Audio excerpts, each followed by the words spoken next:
the quality of metta. It's one of the parami.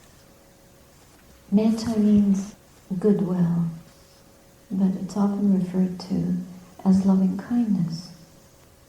So goodwill does manifest as kindness, and ultimately it consummates in unconditional love. And so when we use the word love in English in this context, I'm thinking of it, I'm using it in the sense of that quality of unconditional love.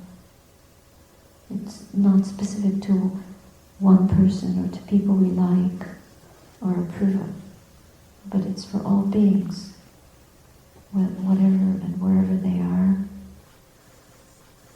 Just like the sun shines on all beings, it doesn't only shine on nice people or Canadians. It shines on insects too, on everything, every creature. Contemplate this for how we relate to our own being. Having some attainment is the jackal's yelp. Having no attainment is the lion's roar.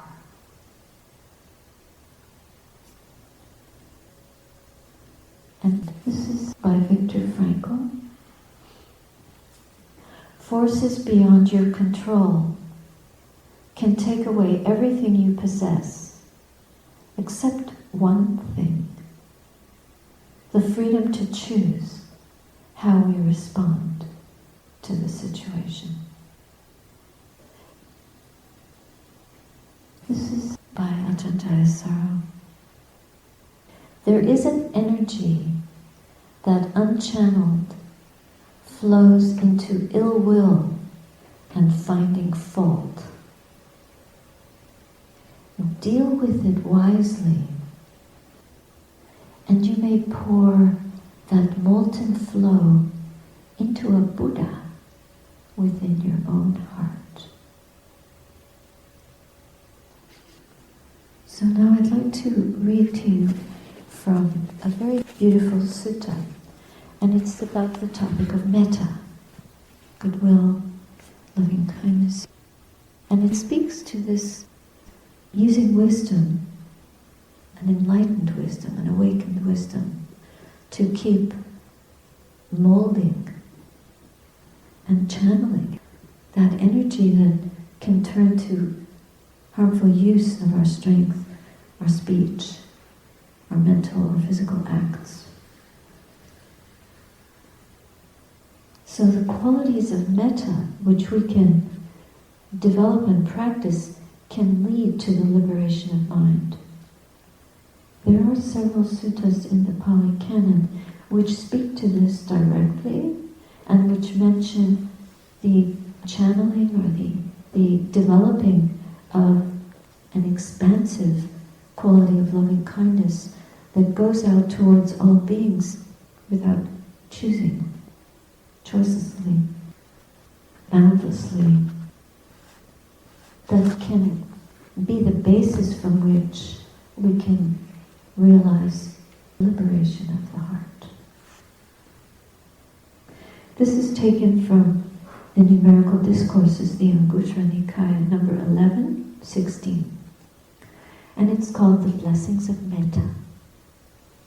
Monks, when universal love, universal, this is very, very crucial, it's not individual, it's a universal love, and it's developed in the heart.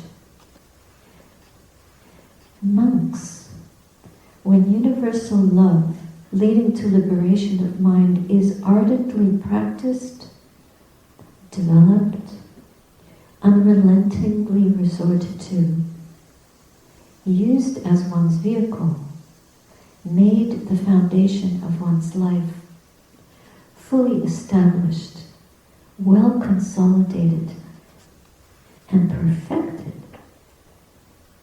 then these 11 blessings may be expected. What are these 11? One sleeps happily. One wakes up happily. One does not suffer bad dreams. One is dear to human beings. One is dear to non-human beings. The gods protect one. No fire, no poison, and no weapon can harm one. One's mind gets quickly concentrated.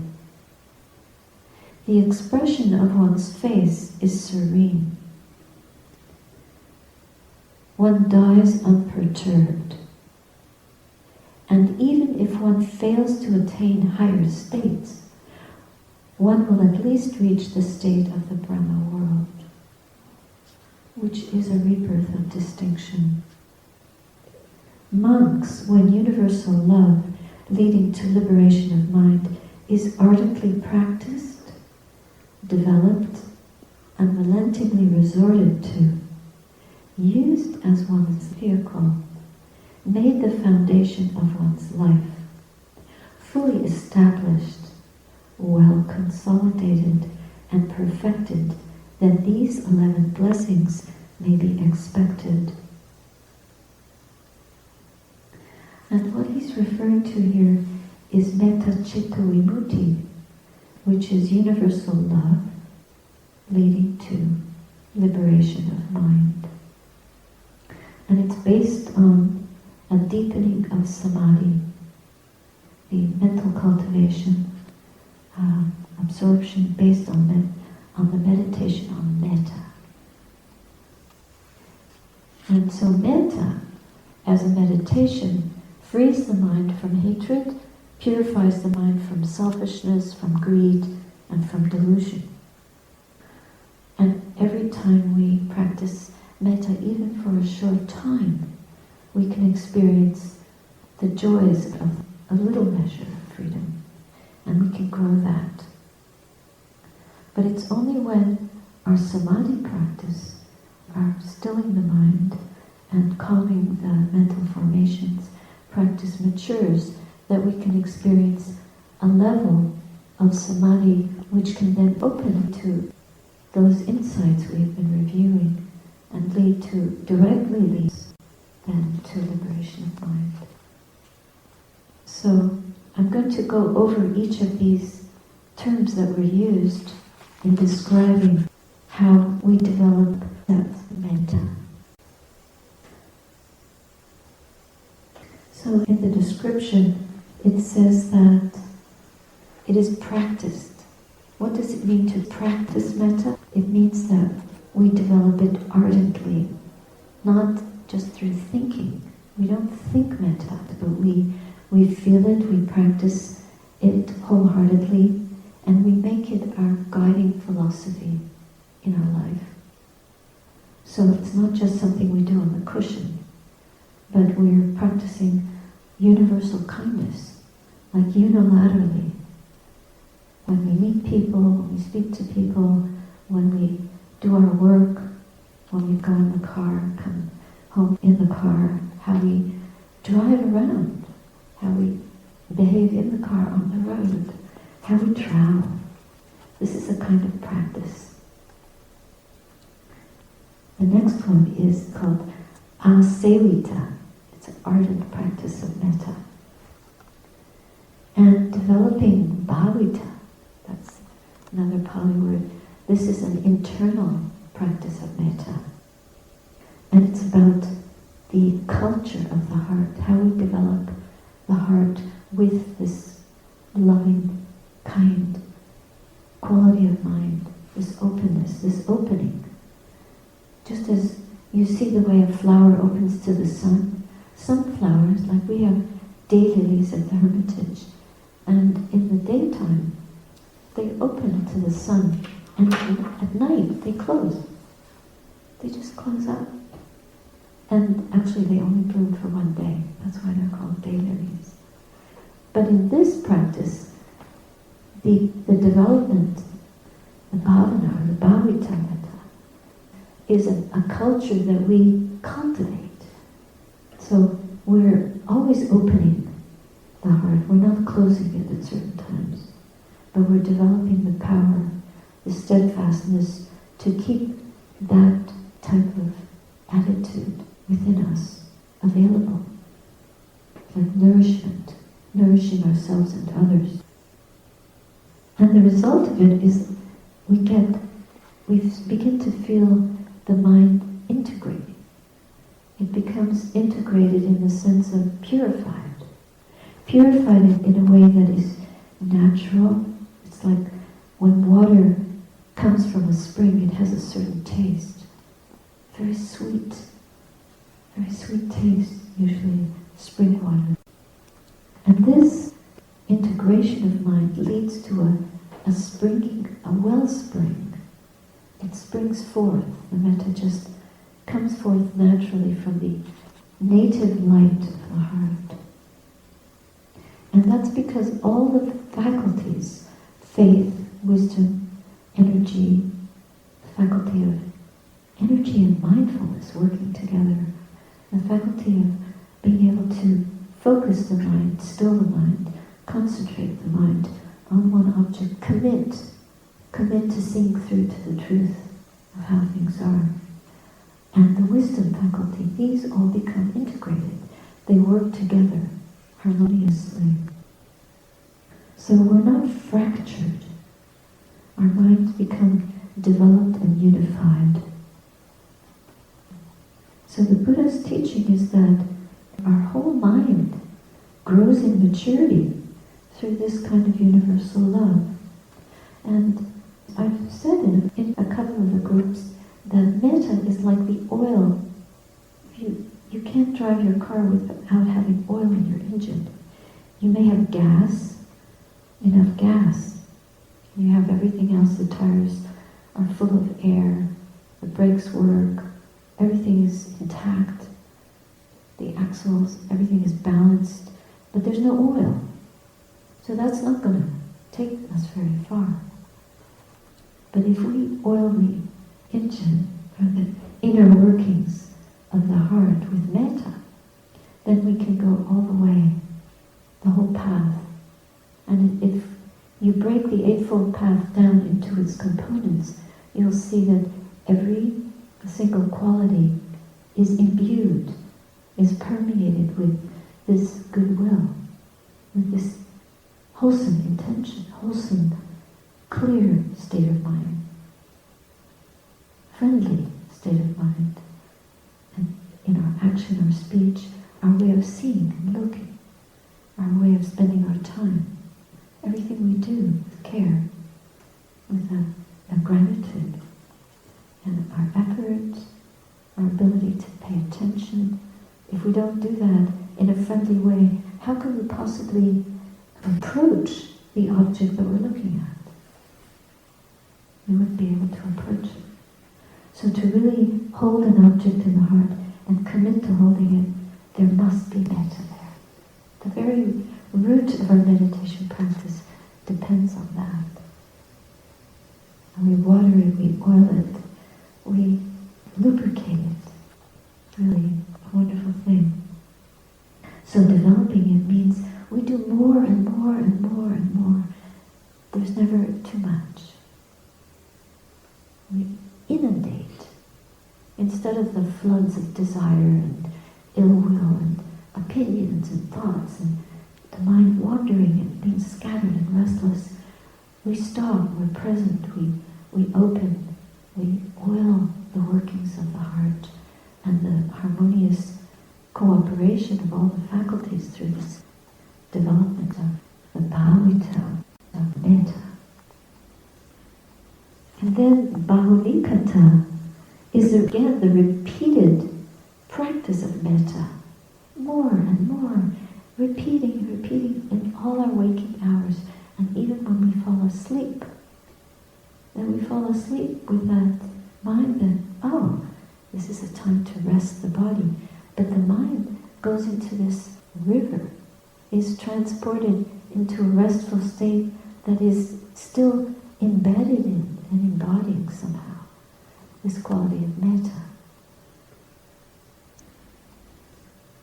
This generates such a power. When we wake up and we're ready to meet the world, we're prepared for anything. We're soft, flexible, receptive, but powerful. Because within us we're integrated. And each of these, it means we've unrelentingly resorted to this metta. Unrelenting means not stopping, unceasing. It becomes continuous. And that, as we noticed before, that means we have to forbear. Here comes the quality of patience. Patient like the earth. Patient like a mountain. Patient like the sea, which also receives all kind of detritus in it. I remember when I sailed across the Atlantic, we were in a 60-foot boat. It's nothing compared to the cruise ships. And so if we were in a shipping lane, we had to really watch out because these huge boats would come along and sadly, they would dump their garbage. These enormous bulks of garbage would be floating in our passageway. And we'd have to zigzag through this detritus, this wreckage on the sea, this terrible, destructive.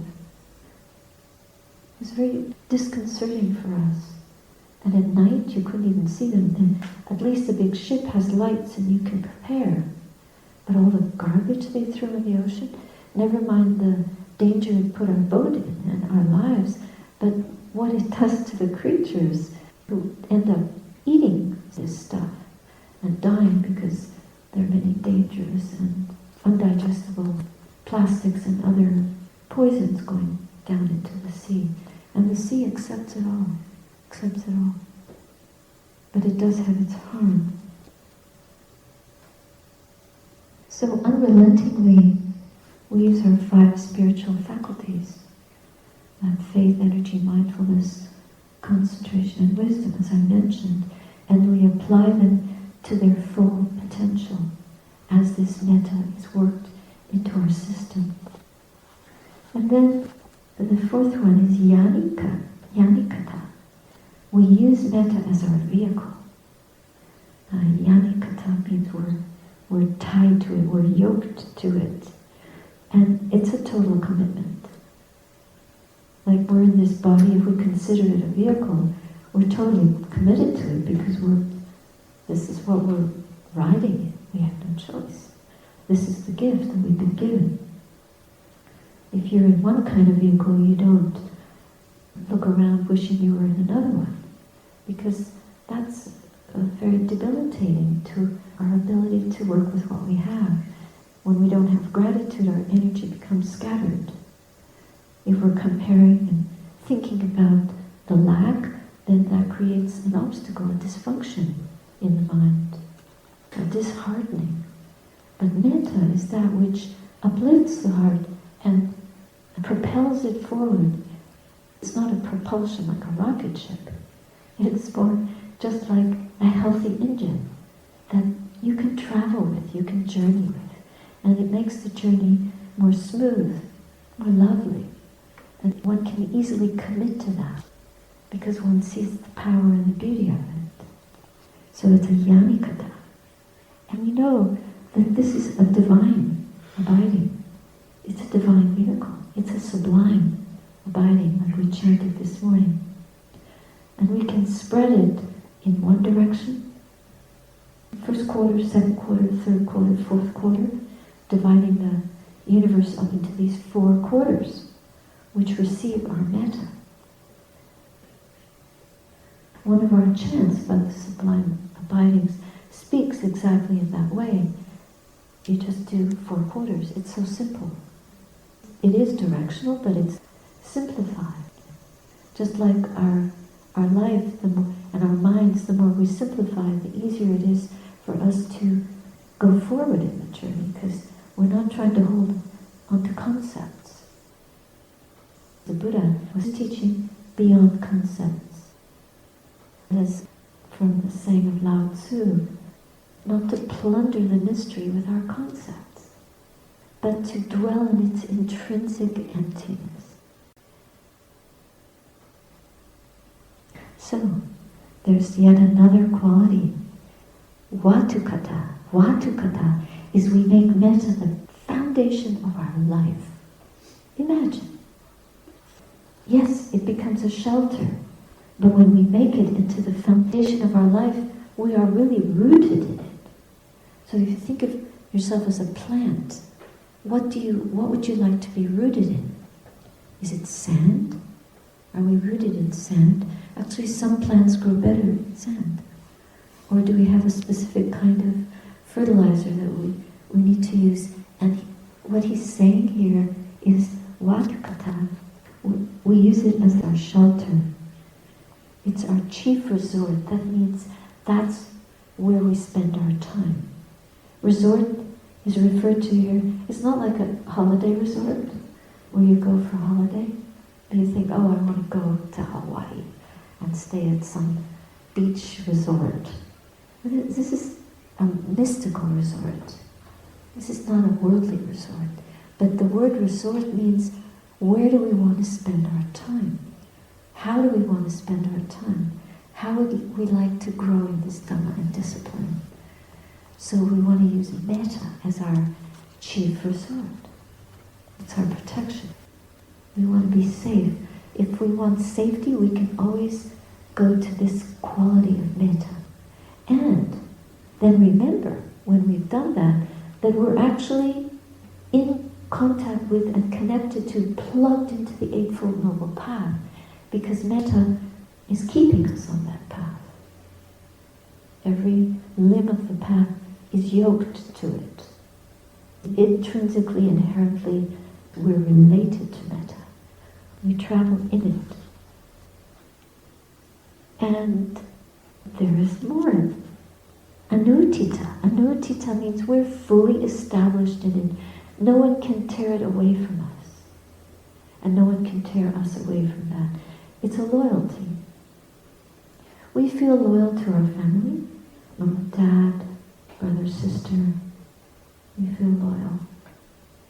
But this is a different kind of loyalty.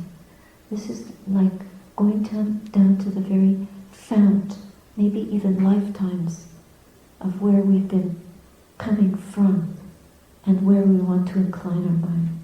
So if we are rooted to it, anuttita, to the metta, that means that it's going to direct us towards nibbana, because that's where it leads naturally. It's the quality that leads to cetavimukti, which is liberation of mind. So as long as we stay rooted in it, that's where we will, this tree, this great tree that we will grow into, will incline in that direction. Rooted also means that it's like an anchor, so that it's that secure. Just the way a boats in the harbor usually put their anchor down so they won't float away or be carried away by a storm. Another quality is parichitta. It's well consolidated. We consolidate it. It becomes universally available. It's consolidated within us so that it is freely given. It's not like we only get it sporadically. Sometimes a spring, I notice we've had droughts at the Hermitage, and sometimes our pond gets very shallow.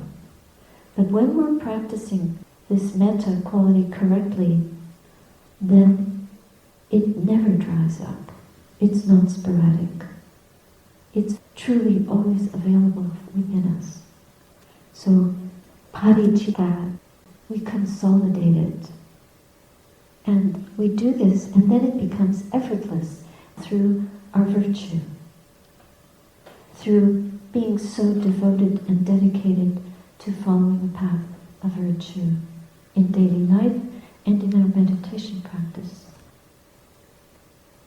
And the meditation practice is by itself a purification, and in fact this whole path is called the Visuddhimagga. It's the path of purification. It's not just a book, but that's what the path is. So it's not just like stress reduction technique, no.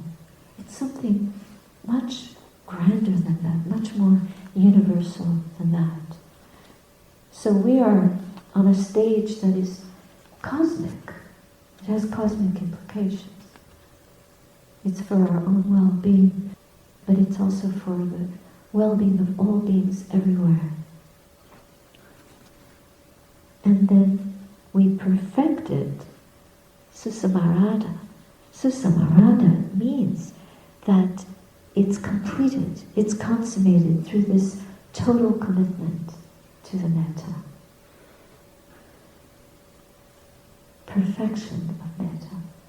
And that's why it becomes one of the 10 perfections, when it's perfected. And of course, it could be a very long road to that, but it doesn't matter. We're here doing that. And every day that we practice, every devotion that we make to bringing this quality forth, applying it, sending it all in all directions, and being devoted to it, leads us in the direction of that consummation. We never have to worry about that. So those are the ways that we develop the metta.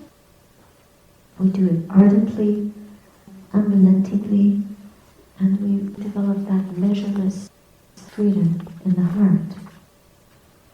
So I wanted to relay a couple of stories to you from the suttas, which describe the power of metta.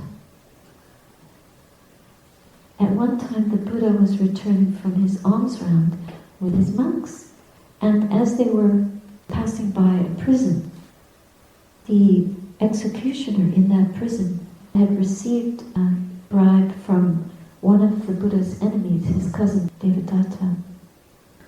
And he let loose a very fierce elephant named Nalagiri, and it was used for the execution of criminals. So this elephant was in a very bad mood, and it was stirred up by the executioner to the point that it was intoxicated with anger. And he sent it rushing towards the Buddha. And it was making these loud trumpeting noises. And Ananda was walking with the Buddha as his attendant. When he saw this elephant rushing towards the Buddha, what did Ananda do? He tried to throw himself in front of the Buddha to protect him. And the Buddha said, "Stand aside, Ananda." Because the Buddha was projecting metta towards the elephant. Now, this is a very important point, because often in modern language we talk about a psychological term as "don't project your anger on me." Or we notice when we're in family life or in group situations where there's a lot of conflict, and we find other people projecting their ill will towards us. Okay, now, this gives us a clue to how powerful metta is. If ill will can have so much effect on our mood that people can stir us to lose our temper because of their projections, and their projections are based on old traumas, and yet they're angry and they may just give us an unkind look and we can flare up. Imagine the Buddha, fully awakened, projecting this loving heart towards a mad elephant that was rushing towards him to destroy him. So what does the elephant do? As it approaches the Buddha, it slows down, it comes up to him, and it kneels in front of the Buddha. It kneels down. This is the power of metta. This incident is recorded in the suttas. It's said that the elephant came under the sway of the Buddha's power of love. And he projected towards that wild beast. So we can take this to heart and we can try it out. Try it out and see. In some situation to come, if somebody is projecting their ill will towards you, instead of reacting, inwardly or outwardly, restraining the outward reaction, but inwardly we're reacting, or even saying something that we might regret. If we can prevent ourselves from speaking, but further than that, going further than that, remember the power of this projection of goodwill and try it. So may you be free from suffering. You don't have to say it because they might mishear what you're saying and they might think you're slandering them, because I've experienced this. People will often, if they're upset, they will not hear what you're saying. They'll distort your words and they'll hear what they think they're hearing, which might inflame them even more. But just quietly to yourself in your heart, may you be free of suffering, may you be well, may you be peaceful, may you be free of suffering, may you be well. May you do no harm to me. May you receive my love. May you receive my loving kindness. And then step out of the way. Because we're not fully enlightened. We may not be even one part enlightened. So wherever we are on the path, we have to recognize our limits and don't give people a chance to do harm. If you feel that your projection is not powerful enough to prevent the harm, then just step out of the way skillfully, not angrily, not violently. Or you can gently say, "Excuse me, I have to go now," in a kind way. Leave them with a taste of kindness, a taste. Even if they don't hear it at that moment, maybe an hour later, 2 hours later, they may hear it, because they'll be going over it in their minds. They will be bouncing from their own anger. They will be rebounding from that violent energy. And it'll keep arising and turning in their minds over and over. And then they might lash out at someone else, because that's what happens when anger is out of control. It's such a force. Like a storm, till it peters out. It could cause so much damage, till it just spends itself. So until that is spent, you could throw out a little seed, and then when the energy is spent, someone was telling me about an angry relative that they sent a very beautiful letter to. A letter of love and gratitude and forgiveness.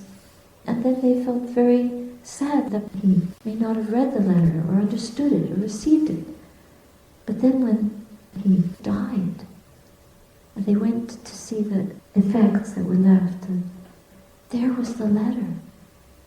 That means he received the letter and treasured it because he kept it and read it.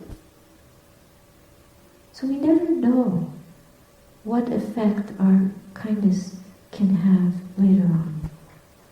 When the storm dies down, when the anger dies down, when they get into a somber mood and there's no one around because they act so tempestuously, it's hard to be near them, and they feel lonely and bereft, and then they remember this letter and they read it and can think at least one good thought about themselves. Somebody loves me. And then they may have a bit of relief from their own unwholesome inner workings. So that's a kind of blessing that we can offer with metta. There's one other story. This is back in the day.